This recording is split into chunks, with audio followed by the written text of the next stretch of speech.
5.5 Climate change or global warming causes, consequences and response mechanisms የአየር ሙቀት ለውጥ ምክንያቱ የሚያመጣው ተጽዕኖና ለሱ ደግሞ የሚሰጠው ምላሽ ምን መሆን አለበት የሚለው እንመለከታለን። የአየር ሙቀት ለውጥ እንግዲህ ተፈጥሯዊና ሁሉ ጊዜ የነበረ ነው። ነገር ግን አሁን ላይ ይበልጡኑ ሴንሲቲቭ አስፈላጊ ጉዳይ ሆኖ ተነስቷል። ይህ ለምንድን ነው የሚለው እንመለከታለን። የአየር ሙቀት ለውጥ ወይም የአየር ለውጥ የሚለይበት አሃዛዊ ምክንያቶች ወይም አሃዛዊ ትንታኔዎች አሉ። አማካይ የሆነ የአየር ለውጥ በአመቱ ሲመዘገብ፣ ይህ ደግሞ ለረጅም ጊዜ ሲደጋገም በዛ ምክንያት የአየር ሙቀት ለውጥ ግሎባል ዋርሚንግ እና ክላይሜት ቼንጅ አለ የሚለውን እንረዳለን ማለት ነው። ይህ የአየር ሙቀት ለውጥ ተፈጥሯዊ ወይ ደግሞ ሰው ሰራሽ በሆነ ምክንያት ሊለወጥ ይችላል። ስለዚህ ኢትዮጵያ ውስጥ የአየር ሙቀት ለውጥ ምክንያቱ ምንድን ነው? ያደረሰው ተጽዕኖ ምንድን ነው? እንዲሁም ደግሞ ምን መደረግ አለበት የሚለውን በዚህ ሰብ ቻፕተር ስር እንመለከታለን። 5.5.1 ከረንት ትሬንድስ ኦፍ ክላይሜት ኢን ኢትዮጵያ ኢትዮጵያ ውስጥ ያለው አሁናዊ የአየር ሁኔታ ምን ይመስላል የሚለውን እንመልከት። ኢትዮጵያ ውስጥ የአየር ሁኔታ አንድ አይነት አይደለም፣ ከቦታ ቦታ ይለያያል። በሚከሰቱ የተለያዩ የአየር ለውጦች ምክንያት የድርቅና የጎርፍ ችግሮች ይከሰታሉ። ኢትዮጵያ ከ184 ሀገራት 5ኛ ደረጃ ላይ ትገኛለች፣ ከፍተኛ የሆነ የድርቅ ጉዳት ከሚደርስባቸው። ኢትዮጵያ ውስጥ እስከ ዛሬ ድረስ 12 የሚሆኑ ከባድ የድርቅ ችግሮች ደርሰዋል።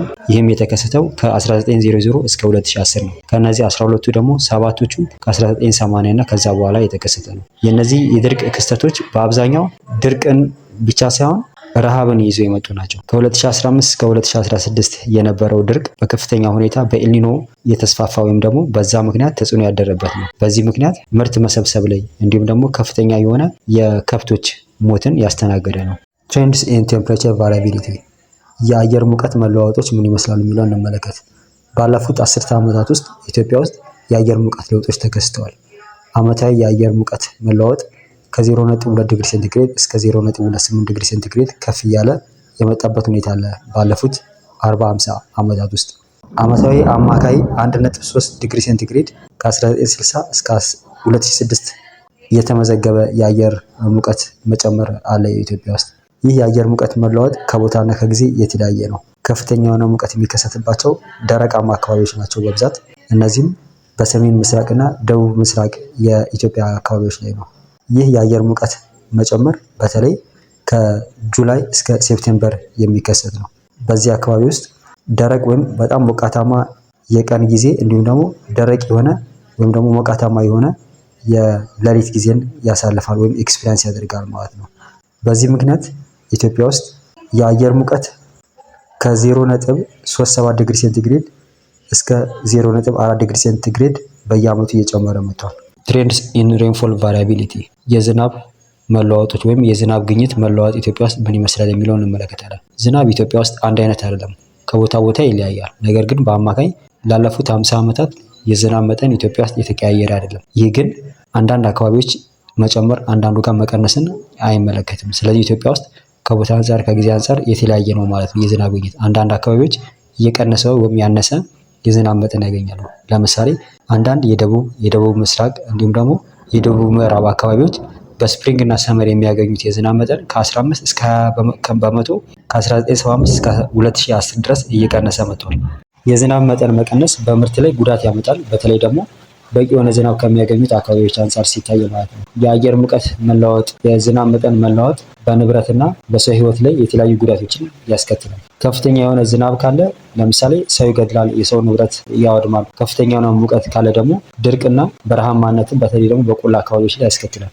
5.5.2 ኮዝ ኦፍ ክላይሜት ቼንጅ የክላይሜት ቼንጅ ወይም ደግሞ የአየር ሙቀት መለዋወጥ ምክንያቶቹ ምንድን ናቸው የሚለውን ስንመለከት ሁለት አይነት ምክንያቶች አሉ። የመጀመሪያው ሰው ሰራሽ ነው፣ ሌላኛው ደግሞ ተፈጥሯዊ ነው። ተፈጥሯዊ ስንል የኢነርጂ በጀት ነው፣ የኃይል ማመጣጠንና አለማመጣጠን ነው። ሌላኛው መሬት ከፀሐይ አንጻር ያላት አቀማመጥ ነው። ተጨማሪ ደግሞ ከምድር ወገብ ያለው ርቀትና ቅርበት እንዲሁም ደግሞ አህጉራት ያላቸው መቀራረብና መራራቅ በራሱ ክላይሜት ቼንጅ ላይ ኢፌክት አለው። ስለዚህ ናቹራል ኮዝ ከምንላቸው ውስጥ የመጀመሪያው እርዝ ኦርቢታል ቼንጅ የመሬት ምህዋራዊ ለውጥ የሚያመጣው ለውጥ ነው። መሬት 23.5 ዲግሪ ታጋድላለች። በዚህ ምክንያት የሚመጡ የተለያዩ ለውጦች የክላይሜት ቼንጅን ኮዝ ያደርጋል ወይም እንዲከሰቱ ያደርጋል ማለት ነው። ይህ ደግሞ ሞር ቲልት ባደረገ ቁጥር በሰመር ከፍተኛ የሆነ ሙቀት እንዲሁም ደግሞ በዊንተር ቅዝቃዜ እንዲያገኝ ያደርጋል። ኢነርጂ በጀት ስንል የፀሐይ ሙቀት ወደ ምድር የሚመጣውን ማለታችን ነው። ፀሐይ ወደ ምድር የምትለካው ሙቀት ተመሳሳይ ነው። ይሁንና ፀሐይ እንደምታውቁት ከተፈጠረች 4.55 ቢሊዮን ዓመታቶች ናቸው። ከጊዜ ወደ ጊዜ ሙቀቱ እየጨመረ መጥቷል። በተለይ ከ20 እስከ 30% የሚሆን የፀሐይ ሙቀት እየጨመረ የመጣ ነው። በዚህ ምክንያት የክላይሜት ቼንጅ እንዲከሰት ይሆናል ማለት ነው። ሌላኛው ቮልካኒክ ኢራፕሽን ወይ ደግሞ እሳተ እሳተ ገሞራ ነው። በእሳተ ገሞራ ምክንያት መጠናቸው ከፍተኛ የሆኑ ሰልፈር ዳይኦክሳይድ፣ ካርቦን ዳይኦክሳይድ እና ወተር ቬፐር የተለያዩ ብናኞች እንዲሁም ደግሞ አመዶች ወደ አየር ይለቀቃሉ እና ከፍተኛ የሆነ ጋዝ እና አመድ ወደ ላይ ሲለቀቁ ደግሞ አትሞስፌሪክ ኩሊንግ እንዲከሰት ያደርጋል። ይህ የአየር ሙቀት መቀየር የክላይሜት ቼንጅ መቀየር እንዲመጣ ያደርጋል። ቢ አንትሮፖጀኒክ ኮዝስ። አንትሮፖጀኒክ ኮዝ የምንለው የሰው ሰራሽ ምክንያቶች ናቸው ወይም የሰው ሰራሽ ችግሮች ናቸው የአየር ሙቀት መጨመር ወይም የክላይሜት ቼንጅ እንዲከሰት የሚያደርጉ። የሰው ልጅ ለምሳሌ ኢንዱስትሪ አብዮትን ካስተዋወቀ በኋላ የተለያዩ በካይ ጋዞችን ሙቀቶችን እንዲለቅ አድርጓል። ይህ ደግሞ ክላይሜት ቼንጅ እንዲከሰት ያደርጋል። ባለፉት 50 ዓመታት በዋናነት የአየር ሙቀት መለዋወጥ ወይም ክላይሜት ቼንጅ መከሰት በዋናነት የሰው ልጆች በፈጠሩት ምክንያት ነው ማለት ነው። የኢንዱስትሪ አብዮት በጣም በመስፋፋቱ የተነሳ የካርቦን ዳይኦክሳይድ ልቀት ከ280 በሚሊዮን እስከ 400 በሚሊዮን ባለፉት 150 ዓመታት ውስጥ እንዲጨምር አድርጓል ማለት ነው። ስለዚህ የሰው ሰራሽ እንቅስቃሴዎች ካርቦን ዳይኦክሳይድ፣ ሜቴን እና ደግሞ ኒትረስ ኦክሳይድ የመሳሰሉትን ወደ አየር እንዲለቅ በማድረጉ ባለፉት 50 ዓመታት የመሬት ሙቀት የአየር መቀየር እንዲከሰት አድርጓል ማለት ነው። የተለያዩ የግሪን ሃውስ ጋዝ ክምችት የሚያስከትሉ የሰዎች እንቅስቃሴዎች አሉ። ቆሻሻዎች፣ የጽዳጅ ማስወገጃዎች፣ የግብርና መሬትን መንጥሮ ወይ ደግሞ በአቃጥሎ ማጥፋት እንዲሁም ደግሞ የተለያዩ የኢንዱስትሪ እንቅስቃሴዎች፣ የኢንዱስትሪ አመራረት ሂደቶች እነዚህ ግሪን ሃውስ ጋስን እንዲከማቸው የሚያደርጉ ናቸው። ዋና ዋና የሚባሉ የበካይ ጋሶች የግሪን ሃውስ ጋስ እንዲከማቸው የሚያደርጉ ወተር ቬፐር፣ ካርቦን ዳይኦክሳይድ፣ ሚቴን፣ ናይትሮስ ኦክሳይድ፣ ክሎሮፍሎሮ ካርቦን የመሳሰሉት እነዚህ የግሪን ሃውስ ጋስ ክምችትን የሚጨምሩ ጋሶች ናቸው። ሚቴን የሚባለው በአትሞስፌር ላይ ያለው ቦታ ወይም ያለው ክምችት ትንሽ ነው፣ ነገር ግን በጣም አክቲቭ ነው ከካርቦን ዳይኦክሳይድ አንጻር።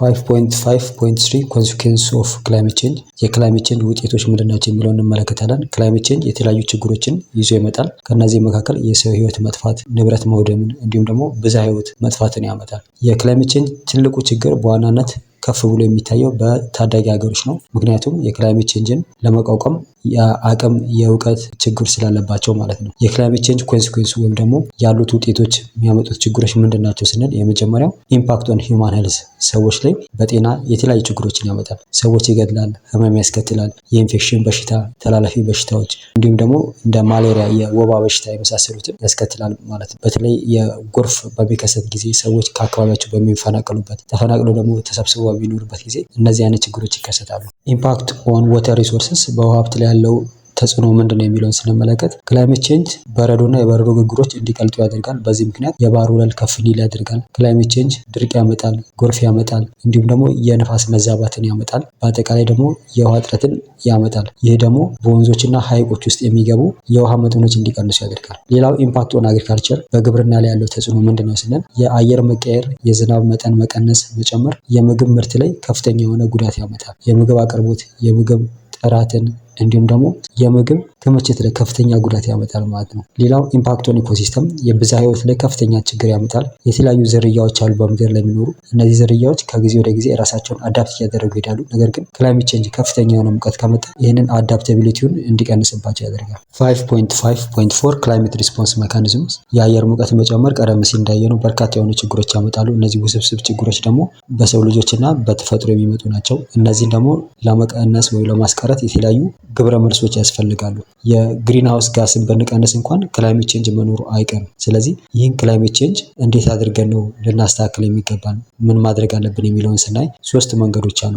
የመጀመሪያው ሚቲጌሽን፣ ሁለተኛው አዳፕቴሽን፣ ሶስተኛው ደግሞ ሬዚሊየንስ ይባላል። ሚቲጌሽን ኤንድ ኢትስ ስትራቴጂ ክላይሜት ቼንጅ ከፍተኛ ጉዳት ያመጣል። ስለዚህ ለዛ ሪስፖንስ አንዱ ሚቲጌሽን ነው። ሚቲጌሽን የምንለው መቀነስ ነው። ይህም ሰዎች የተለያዩ ጋሶችን ወደ አየር የሚለቁትን ያንን መቀነስ ነው። ይህን የሚሆነው ደግሞ ለምሳሌ የተለያዩ ጋሶችን ወደ አየር ሄደው ሙቀት እንዳይሰበስቡ በመቅበር ውቅያኖስ ውስጥ፣ አፈር ውስጥ እንዲሁም ፎረስት ውስጥ መቀነስ ይቻላል ማለት ነው።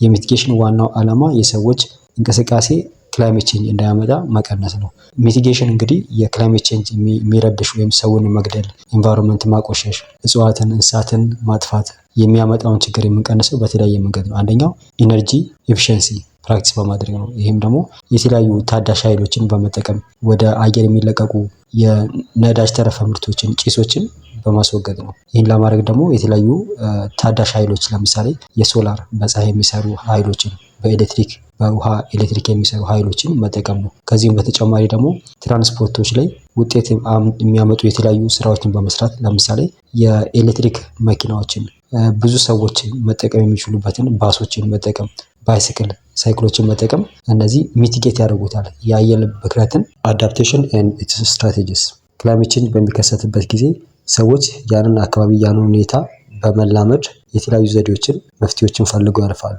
ይህን ስንል ምንድነው? ለምሳሌ ከባድ ሙቀት በሚሆን ጊዜ ያንን ሙቀት ለመቋቋም የተለያዩ ነገሮች ያደርጋሉ። በጣም በሚቀዘቅዝ ጊዜ ያንን ቅዝቃዜ ለመቋቋም ለምሳሌ ልብስ መደረብ ሊሆን ይችላል፣ ወይም መሞቂያ ማዘጋጀት ሊሆን ይችላል። እንደዚህ ባለ መንገድ ያልፋሉ። ዋናው ዓላማው እንግዲህ ከባድ ከሆኑ የተለያዩ የአየር ለውጥ ሰዎች እንዳይቸገሩ፣ ምግብ እጥረት እንዳይኖር የመሳሰሉትን ለመስራት ነው። ስለዚህ አንዳንድ ጊዜ በሚከሰት የአየር ለውጥ ወይም የክላይሜት ቼንጅ ምክንያት ኦፖርቹኒቲዎች አሉ ወይም ደግሞ የተለያዩ አድቫንቴጆች አሉ። እነዚህን ጥቅሞችን መጠቀም ይቻላል። ለምሳሌ ቀዝቃዛ የሆነ አካባቢ በአየር ሙቀት የተነሳ ለእህል ማብቀል ምቹ አካባቢ በመሆኑ ያንን መጠቀም እንድንችል ያደርገናል። የአዳፕቴሽን ስትራቴጂዎች ምንድን ናቸው ስንል የመጀመሪያው ቢልዲንግ ፍለድ ዲፌንስ ነው። ጎርፎች እንዳይመጡ የተለያዩ መከላከል የምንችልባቸውን ግድቦችን ማዘጋጀት ነው። ከዚህ በተጨማሪ ደግሞ ሙቀት ስለሚኖር እነዛ ሙቀት ታሳቢ በማድረግ የተለያዩ አማራጮችን መጠቀም ነው። እንዲሁም ደግሞ የውሃ ስርገትን የሚያስወግድ የተለያዩ ግንባታዎችን ማድረግ ነው። ምክንያቱም ስርገቱ የተለያዩ ችግሮች ሊያመጣ ስለሚችል።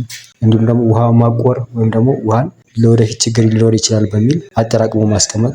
ከዚህ በተጨማሪ ደግሞ ላንድስኬፕ ሪስቶሬሽን እና ሪፎሬስቴሽን ደን ማልማት፣ አካባቢን ደግሞ ማስተካከል። እንዲሁም ደግሞ ለዛ ኢንቫይሮንመንት እና ለዛ ቴምፕሬቸር ምቹ የሆኑ አሰራር ዘዴዎችን ማዘጋጀት። እንዲሁም ደግሞ አደጋ ሊኖር ይችላል በሚል ራስን ማስተካከል። እንዲሁም ደግሞ የተለያዩ አደጋ ሊያስቀሩ የሚችሉ ስራዎችን መከላከሎችን ማድረግ፣ ከአካባቢው ላይ ሰዎችን እንዲሁም ደግሞ የተለያዩ እጽዋትን እንስሳትን ማራቅ።